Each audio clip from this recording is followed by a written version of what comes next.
So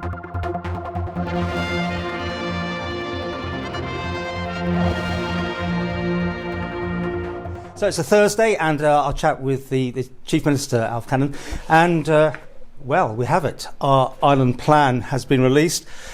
You better take us through, because I mean we talked about this last week anyway, and you were waiting for it. But where's the dynamic? Where's the big points that people want to hear about on this? Well, the big points is that we're setting out to tackle the critical issues of the day. Within this document, there's quite a substantial amount of information people get their teeth into, but right at the front you will see we highlight the critical issues around housing, around the National Health Service, around the need to build a stronger, more diverse economy that benefits everybody, the need to get on top of our climate change plans, and these are the high level critical issues that are set out within the plan, and the document then goes on into much greater detail about how these will be achieved, what people can expect to come forward from this government in the coming months and over the coming years, and also presents particularly specifically a determined and defined work stream around tackling the housing crisis. Is this still open for people to input now, or is this now a document that's going to be based on and go to Tynwald and be acted upon? This will go as the foundation document for this government. It is a living document. It will be improved throughout the course of this government's term. That will be done either through definitive annual debates, which are highlighted within the document, or as the matters of the day, the issues of the day are tackled and definitive policy is brought forward. Okay, because I'd ask people if they want to ask questions to you this week, and then that probably adds into this one. 4 months since September elections, still nothing of substance in next week's Tynwald. Just what is the government doing? Is this your sort of thing that? Well, that is the substance document. Yeah, I mean, we need to bring forward these plans. Clearly, when you are working across a consensus, then you have to bring quite a lot of views into the thought process.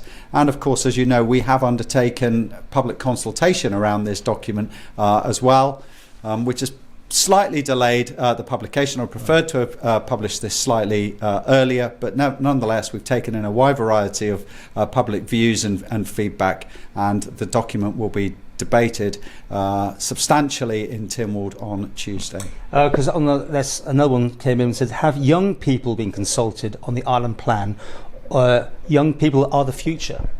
Young people are indeed a future. It would be great to have much greater engagement with some of our younger members. I think that the opportunities to do that through the digital space is there for us. Clearly that consultation period has been open to everybody across the island. We have had some younger members of the community who've come forward to engage with us, and we're going to continue to engage as much as possible with a wide variety of the community as we push forward and bring our plans into operation. Because you went around the island with this, I mean, are you going to do this sort of roving Coman thing sort of all the time, going out once a year or something? I think the feedback that we had from those people who came to Port Erin, to Peel, to Douglas and to Ramsey was a positive one. They enjoyed the open style of engagement that was brought forward, and we're certainly considering how we can continue to build on that. Within the island plan, there are some critical documents that need to come forward. These will require further public engagement, including a big report on the economy to define where the future opportunities lie for us. Clearly, we've got the climate change report to bring forward. So 2 reports there that will require significant public engagement. So throughout the process, we're not going to stand back in terms of disengaging from public consultation, but also, there have been very firm views expressed to us that government must get on and deliver at the same time, and that's why I'm pleased within the document we have got a definitive work stream at a very early stage for Housing and Communities Board, for Chris Thomas and his team to get on with, and that will be further enhanced within the next few months by a more enhanced and definitive action plan that will define to greater detail what we actually need to do in terms of meeting some of the requirements in social housing and in private sector housing for everybody to be able to have an affordable residence and a place to call home. Okay, only one more question this week. I know we're pushed for time, and I've got loads more I can do in other weeks if you want to send your questions to us. What are your plans to address the massive waste of money perpetuated by government?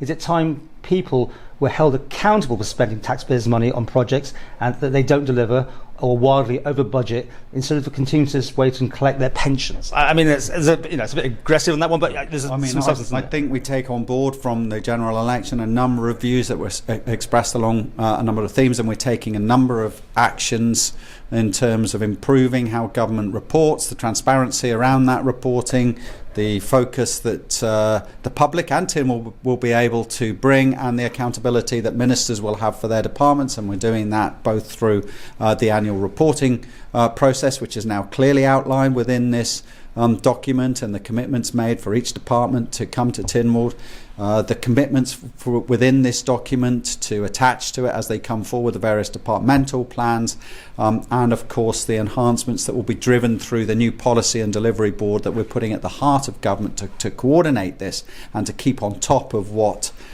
is being delivered operationally, and to address the problems as they arise from within the departments. And on the Island Plan, is Coburn with you? I mean, you got consensus there? Absolutely. I mean, we've had a good engagement, not just in Council of Ministers, but with Tynwald. At the very early stage, we engaged almost, I think, the day after that I was elected, with my colleagues across the spectrum within Tynwald, and they really did help to put the initial framework in place. We've had to build that out. We've done that through the public consultation, obviously taken views from various ministers into account.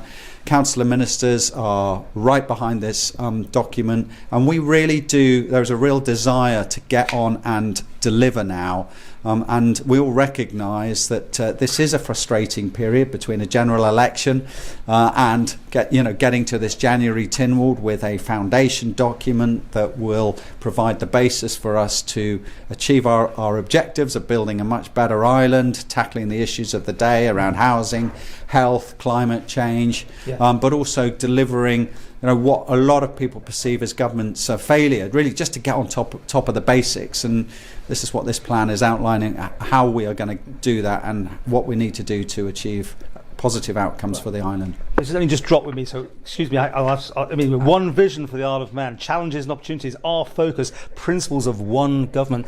Have you set a time scale though for this? I mean, is it in your? I mean, I asked you this last week when it wasn't out. If you look through that document, you will see there are timescales attached. There is work to be done around metrics and what this means and how we're going to measure it. But it does set out clear timescales of what people can expect over the next few months, some of the critical report deadlines, but also how we are setting out and what we are intending to produce in terms of real outcomes for the people of the island. Are you happy with the amount of substance in it? Because obviously the original thing was just really more like a mission statement. There's substance in this. And when you had a chance to look through it, you will see in the first 21 pages or so, sets out very much the high level, builds on some of the feedback that we've had from the public meetings, builds on that initial outline document that we produced. But then when you get into the back section of the document, the appendices, you will see how we are going to deliver that, and furthermore we identify not only timing, specific timescales and definitive actions where it's applicable, but we also indicate what type of indicators, outcomes we will be attaching to those as we push forward. And just finish with then, all got to be budgeted for. I mean, that was your old job, but I mean, you at the end of the day got to keep your finger on this one, or finger on the pulse. So it's always, tying in the first budget with everything within an island plan is always a tricky job, because you're also picking up a hangover pretty much from the last administration, and clearly you were in the last administration. Yeah, absolutely, but I mean we've also got the COVID pressures as well at the moment. So I know David Ashford has taken a lot of consideration into his budget from this island plan. It's not a perfect science, but as we push through, we will bring more and more of this together in terms of the financing needed to deliver on the outcomes that are being identified. And do you go back and revisit this every year? I mean, will you update it? Things that have changed, obviously, because we can't all look into that crystal ball. There will be parts of that document that will be updated almost on a monthly basis, particularly when it comes to legislation programs that are underpinning the foundations of change. As I said, the national policy and delivery boards will be on top of this on a very regular basis.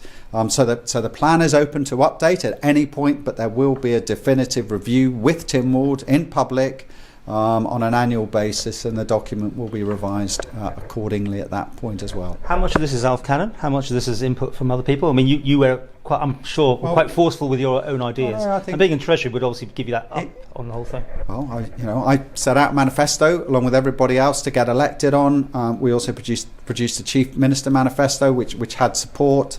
Certainly, those documents provide some foundation. But as I said, I was delighted with the response very shortly after the Chief Minister election from Tynwald, really, who did grab the bull by the horns and give us firm foundations for this document. And look, we've been here before. Certainly, my experience with the last programme for government. I was going to come to that. Taking in last time round. Huge numbers of views. We won't please everybody within Tynwald all of the time. The point for the Tynwald recognition and vote and contribution really is to provide the substance and the foundations of what needs to be achieved. And and I know that throughout time, as issues raise themselves and come to the fore, and we can't always control what those issues will be.